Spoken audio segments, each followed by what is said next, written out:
우선은 이게 기본 자세인 것 같아요. 근데 이거를 모르시고 아 내가 인센을 늘 얼마를 받아왔으니까 이 이상은 받아야 돼 라고 얘기를 하다 보면은 이직을 못해요.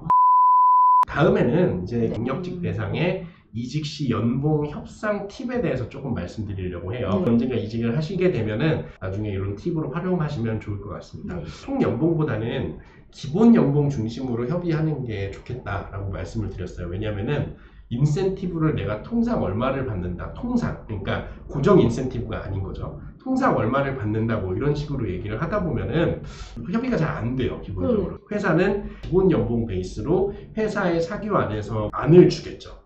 이 연봉 괜찮습니까? 이 금액 괜찮습니까? 이런 것들을 좀 많이 얘기하게 되는데 누구는 기본 연봉 중심으로 얘기하고 누구는 총 연봉 중심으로 얘기하고 이러다 보면은 이게 합의가 잘 안 되겠죠. 안 될 수밖에 없어요. 그게 이런 총 연봉보다는 가급적 확실한 기준점이 동일한 기본 연봉 중심으로 협의를 하는 게 우선은 이게 기본 자세인 것 같아요. 근데 이거를 모르시고 아 내가 인센을 늘 얼마를 받아왔으니까 이 이상은 받아야 돼 라고 얘기를 하다 보면은 이직을 못해요. 면접을 너무 잘 봤다거나 아니면은 이 회사에서 처음 시작하는데 고생길이 훤하다거나 그런 경우는 돈을 많이 줘서 모셔오겠죠.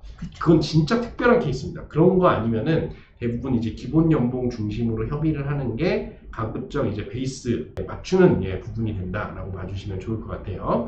그리고 두 번째는 이게 좀 팁인데요.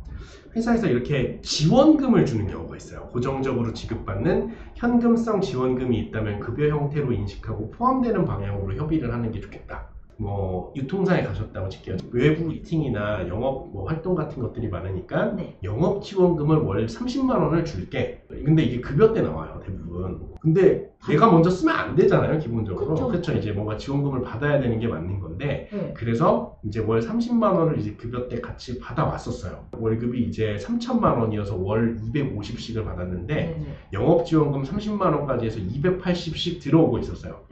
근데 이거를 뭐 증빙 서류를 뭔가 이직할 때 내잖아요. 근데 연봉 부분을 이렇게 떼다 보니까 250만 원이 급여고 30만 원은 지원금이어서 급여에 해당이 안 돼요.